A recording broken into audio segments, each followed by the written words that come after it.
తప్పుడు మాటలు మాట్లాడింది ఎవరో ఒకసారి గుర్తు చేసుకోవాలి సార్. అమ్మ ఒడి అనే పథకం ద్వారా రాష్ట్రం శ్రీలంకలో అయిపోతుందని అవహేళన చేసింది ఎవరో గుర్తు చేసుకోవాలి సార్. టాయిలెట్ మెయింటెనెన్స్ కి డబ్బు ఆ రోజు కట్ చేస్తా ఉంటే సైకో జగన్ అని మాట్లాడింది ఎవరు గుర్తు చేసుకోవాలి సార్. జే ట్యాక్స్ లాక్కున్నాడని చెప్పింది ఎవరు గుర్తు చేసుకోవాలి సార్. ఎన్నికలకు ముందు 83 లక్షల మంది లబ్ధిదారులు ఉంటే వీళ్ళు ఎంతమందికి ఇస్తున్నారు, ఇది అమ్మఒడి కాదు అర్ధఒడి అని మాట్లాడింది ఎవరు గుర్తు చేసుకోవాలి సార్. ఈ రోజు 87 లక్షల మంది యూడిఐసి ప్రకారం డేటా ప్రకారం ఉన్నారయ్యా అంటే వాళ్ళల్లో సార్ ఒక విద్యాశాఖ మంత్రి అనే అతనికి డేటా అనేది కంప్లీట్ గా ఉంటుంది సార్. విద్యాశాఖ మంత్రి దగ్గర కూడా డేటా ఉండదు సార్. మన రాష్ట్రంలో వైఎస్ఆర్ కాంగ్రెస్ పార్టీ వాళ్ళు మొత్తం డేటా చూపించే మాట్లాడతాం సార్. మేము ఏ రోజు పేపర్ లేకుండా డాక్యుమెంట్ లేకుండా మేము మాట్లాడడం. యూడిఐఎస్సి ప్లస్ డేటా సార్. దీని ప్రకారం 87,41,885 మంది స్టూడెంట్స్ 2023-24 సంవత్సరానికి ఎన్రోల్ అయినటువంటి స్టూడెంట్స్ సార్. దాంట్లో కింద క్యాలిక్యులేషన్ ఎవరిని తీసుకున్నారని కూడా ఇచ్చారు సార్ వెరీ క్లియర్ గా. ప్రైమరీ అంటే 1వ తరగతి నుంచి 5వ తరగతి వరకు, అప్పర్ ప్రైమరీ 10th 11th అదే 11th 12th మొత్తంగా 1వ తరగతి నుంచి 12వ తరగతి వరకు రాష్ట్రంలో 23-24 సంబంధించి 87 లక్షలు. కాదు శేఖర్, నేను చెప్పేది కాదు, మీరు లెక్కలు చెప్తున్నారు దానికి దీనికి కంపెనీ. నేను అడిగేది ఏంటంటే 2,000 రూపాయలు లోకేష్ గారి జేబుల్లోకి వెళ్ళిపోతున్నాయి అని చెప్పి ప్రచారం చేస్తున్నారట. ఆయన ఏమోని ఎవరైతే ఈ ప్రచారాలు చేస్తున్నారో వాళ్ళ పని అయిపోతుందని వార్నింగ్ ఇస్తున్నారు. అది నిజమా? అలా అవ్వాలంటే ముందుగా జగన్మోహన్ రెడ్డి గారిని సైకో జగన్ లాక్కుంటున్నాడు అన్నారు కదా, ముందు ఆయనకి పడాలి సార్ పనిష్మెంట్. ముందు ఆయనకి పనిష్మెంట్ కావాలి, ఆ తర్వాత ఈ పనిష్మెంట్కి రమ్మను సార్. ఎంతమందికి వేశారు డబ్బులు సార్? 87 లక్షల మంది లబ్ధిదారులు ఉంటే 67 లక్షల మంది అని చెప్పారు. అందులో కూడా ఈసారి 55 లక్షల మందికే పడుతున్నాయంట. దుర్మార్గం ఏంటంటే సార్, చాలా చోట్ల ఒక చిన్న ఉదాహరణ చెప్తా సార్. పెనుగొండ నియోజకవర్గం రొద్దం మండలం రెడ్డిపల్లి గ్రామ పంచాయతీ సెక్రటేరియట్ తీసుకున్నాం సార్. ఆ ఊర్లో 60 మందిని అనర్హులుగా గుర్తించారు సార్. వాళ్ళలో నిజాయితీగా అనర్హులు ఎవరు అంటే 20 మందే సార్. మిగిలిన 40 మంది అర్హులైనా సరే వాళ్ళని జాబితాలో పెట్టలేదు. జాబితాలో పెట్టకపోగా వాళ్ళల్లో సార్ 10 ఎకరాలకు పైగా పొలం ఉంది అని చెప్పేసి 6 మంది పేర్లు రాశారు సార్. వాళ్ళకి కనీసం పట్టాదారు పాస్ పుస్తకం కూడా లేదు సార్. ఇంకా భాగ్యమ్మ అనే ఒక ఆమె సార్, ఏదైతే భర్త చనిపోయిన వితంతువు సార్, ఆవిడికి 2 ఎకరాల మెట్ట 1.5 ఎకరం మాగానే ఉంటే 10 ఎకరాల పొలం ఉంది, ఒక కారు ఉంది అని చెప్పి రాశారు సార్. ఇలా అడ్డగోలుగా లబ్ధిదారులందరినీ కోసేసి ఆ రోజు అమ్మఒడిని అర్ధఒడి అన్నారు కదా, ఎంతమంది ఉంటే అంతమందికి ఇస్తాం, కోతలు లేవు షరతులు లేవు. బాబు గారు మాట్లాడిన మాట సార్, కోతలు లేవు షరతులు లేవు. మరి ఇదేంటి సార్ కోతలు? మాది అర్ధఒడి అయితే మీది పావలఒడా? మరి మాది అర్ధఒడి అయితే మీది వ్యర్థఒడా? ఇలా ఎందుకు సార్? మోసం చేయడం ఎందుకు? ఓకే. సో ఇలా ఇలా ఇలా ఏదైతే లబ్ధిదారులను కోసేసి వంచి వీళ్ళు అమ్మఒడిని కాస్త ఇలా తయారు చేస్తారు సార్. సార్ మేము 1000 రూపాయలు టాయిలెట్ మెయింటెనెన్స్ కట్ చేస్తే సైకో జగన్ అన్నారు సార్. మరి ఇప్పుడు 2000 రూపాయలు టాయిలెట్ మెయింటెనెన్స్ పేరుతో కట్ చేస్తా ఉన్నారు. మరి ఏమనాలి? సంస్కారానికి వదిలేస్తున్నాను సార్. శేఖర్ చర్చిద్దాం. వంశీ సార్, ఏంటండి కోతలు విధిస్తున్నారట, డైరెక్ట్గా అకౌంట్లోకి వెళ్ళిపోతున్నాయట.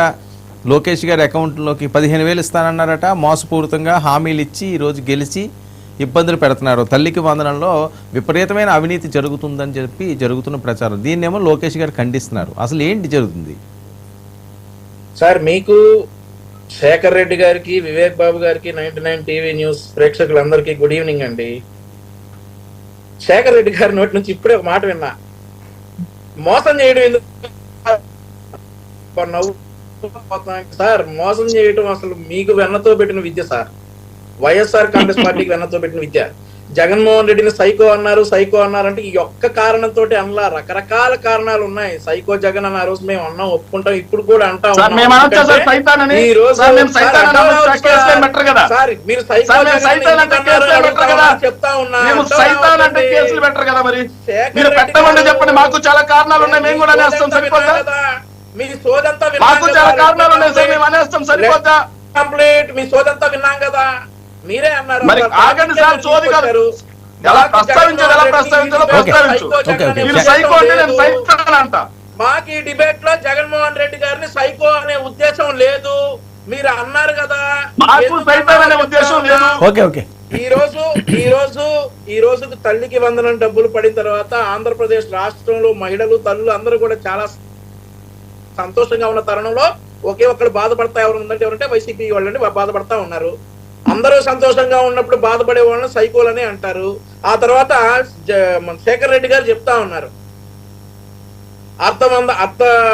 అర్థవందనం ఏదో ఉన్నారు కదా, దానికి ఆన్సర్ చెప్తా.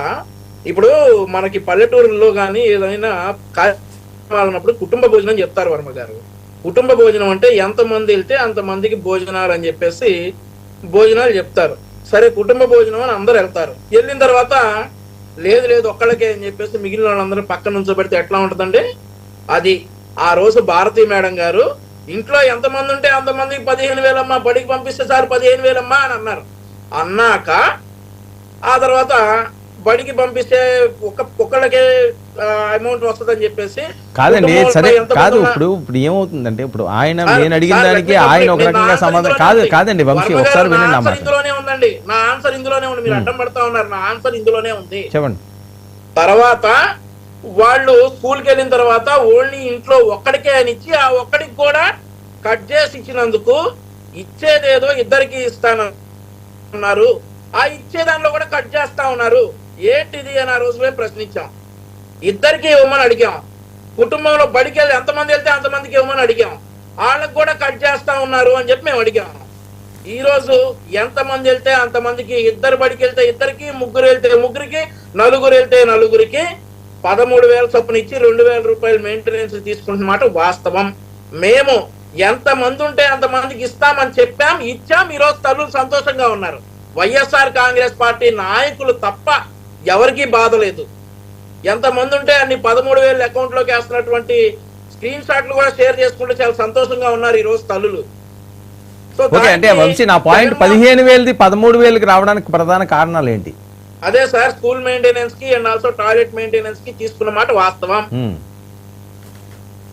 ఆ 13,000 రూపాయలు ప్లస్ ఎంతమంది ఉంటే అన్ని 13,000 రూపాయలు జమ చేస్తా ఉన్నారు. ఓకే, సో మేము కట్టుబడి ఉన్నాం. ఎంతమంది ఉంటే అంతమందికి ఇస్తామనే మాటకి మేము కట్టుబడి ఉన్నాం. సో వాళ్ళు ఆ రోజు ఏకంగా వాళ్ళ అధ్యక్షుడు ముఖ్యమంత్రి క్యాండిడేట్ గారి భార్య గారే వచ్చేసి ఎంతమంది ఉంటే అంతమందికి ఇస్తామని ఒక్కడికే ఇచ్చారు. ఆ ఒక్కడికి కూడా కోత కోసి ఇచ్చారు. ఓకే, ఆ ఒక్కడికి కూడా ఇవ్వకుండా కోత కోసి ఏంటి సర్వేలు? శేఖర్ రెడ్డి గారు సమాధానం చెప్పరు. ఓకే, ఈ సర్వేలు గొడవ ఏంటి? ఎందుకు పదే పదే జగన్మోహన్ రెడ్డి గారు ఆయన ప్రస్తావిస్తున్నారు, వైఎస్ఆర్సీపీ వాళ్ళందరూ కూడా ప్రస్తావిస్తున్నారు, చంద్రబాబు నాయుడు గారు, పవన్ కళ్యాణ్ గారు పదే పదే వాళ్ళ ఎమ్మెల్యేలను తిడుతున్నారట. ఏం మీరు జాగ్రత్తగా ఉండలేరా, ఒళ్ళు దగ్గర పెట్టుకోండి, పరిస్థితి ఏం బాగలేదు అని.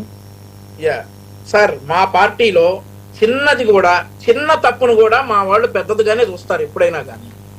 సేమ్ అదే జనసేనలో కూడా మరి అలాగే చేస్తారు. చిన్న తప్పు చేసినా కానీ అది పెద్దదిగానే పరిగణించి అధిష్టానం పిలిపించి ఈ తప్పులు రిపీట్ చేయకూడదు అని చెప్తారు ఖచ్చితంగా. దాన్ని తిట్టినట్లు ఏదో చేసినట్లు ఉండటమైతే మేము దాన్ని అలా అనం. డెఫినెట్లీ చిన్న చిన్న తప్పుల్ని కూడా పెద్దగా చూసి మన పద్ధతి ఇది కాదు, మార్చుకోవాలని చెప్తారు. అలాంటి 2-3 సంఘటనలు జరిగి ఉండొచ్చు. సర్వేలు, ఇకపోతే సర్వేలు మనకి రాష్ట్రంలో ప్రజలు ఈరోజు నాకు కూడా 4-5 సర్వే కాల్స్ వచ్చినాయి. నా అభిప్రాయం కూడా తెలిపా. అలాగే అందరికీ వెళ్తాయి. ఆ సర్వే కాల్స్ లో ఉన్నటువంటి మాటల్ని ఏదైతే ప్రజలకి దగ్గరగా చేసేటటువంటి ఏ కార్యక్రమాన్నైనా కానీ కూటమి నాయకులందరితో కూడా వారి వారి అధినేతలు మాట్లాడి ఖచ్చితంగా సర్వేలకు ఆధారంగా ఆ సర్వేలు మాకు వ్యతిరేకంగా వస్తే సరి చేసుకోమని అయితే డెఫినెట్లీ చెప్తాం. మాకు 4 సంవత్సరాల టైం ఉంది. 4 సంవత్సరాలు మేము ఎక్కువ అనుకోవట్లేదు, చాలా తక్కువ టైం అనుకుంటా ఉన్నాం. సర్వేలో వచ్చేటటువంటి ఏదైనా నెగటివ్ వార్తని మేము దాన్ని తీవ్రంగా పరిగణిస్తాం. ఖచ్చితంగా దాన్ని సరి చేసుకోమనే చెప్తాం. ఓకే, వివేక్. వర్మ గారు, ముందుగా మీకు ప్యానల్ సభ్యులకు అలాగే ఏంటి తల్లికి వందనంలో విపరీతమైన అక్రమాలు జరుగుతున్నాయట, ఏడాది పాలనని చాలా దారుణంగా చేస్తున్నారట, అవినీతి విపరీతంగా పెరిగిపోయిందట, జనసేన ఎమ్మెల్యేలు కూడా అదే పరిస్థితి అంటున్నారు, కూటమిలో ఉన్నది కూడా అదే పరిస్థితి అంటున్నారు. విపరీతంగా వీళ్ళు మాట్లాడుతున్న అంశాలు. మరొక అంశం, ఏదైనా పొరపాటు జరిగినా ఏదైనా తప్పు జరిగినా నన్ను అడగండి, నన్ను నిలదీయండి అని అడిగే పవన్ కళ్యాణ్ గారు కాస్త తగ్గారు పూర్తిగా అంత గతంలో ఉన్న పవన్ కళ్యాణ్ గారికి ఇప్పటికీ ఆ డిఫరెన్స్ కనిపిస్తున్నది. ఆయన అంత సీరియస్గా ఉండటం లేదు, బాధ్యత పూర్తి స్థాయిలో తీసుకోవటం లేదా అనే అనుమానాలు కూడా వ్యక్తం అవుతున్నాయి ప్రచారం జరుగుతున్న నేపథ్యం. ఏం జరుగుతుంది అసలు? వన్ బై వన్ వస్తాను. ముందుగా తల్లికి వందనం నుంచి మొదలు పెడతాను. సో తల్లికి వందనం గురించి మాట్లాడాల్సి వస్తే, గత పాలనలో వాళ్ళు మొదటి ఏడాది తల్లికి వందనం 15,000 రూపాయలు అంటూ మెల్లిమెల్లిగా 13,000కు వచ్చారు. సో ఆ 13,000 వాళ్ళు ఎలాగైతే స్కూల్ మెయింటెనెన్స్ కోసం, బాత్రూమ్ల కోసం తీసుకున్నారో దాన్ని కంటిన్యూ చేస్తున్నాం. బికాజ్ ఇన్ఫ్రాస్ట్రక్చర్ పరంగా స్కూల్స్ అభివృద్ధి చెందాలంటే పిల్లల బాధ్యత కూడా అందులో భాగస్వామిగా ఉండాలనే దాన్ని పరిగణనలోకి తీసుకుని కంటిన్యూ చేస్తున్నాం. రెండోది, మత్స్యకారులకు ఆర్థిక భరోసా కింద 10,000 ఇచ్చారు. మేము మొదటి ఏడాదిలోనే 20,000 ఇస్తున్నాం. సో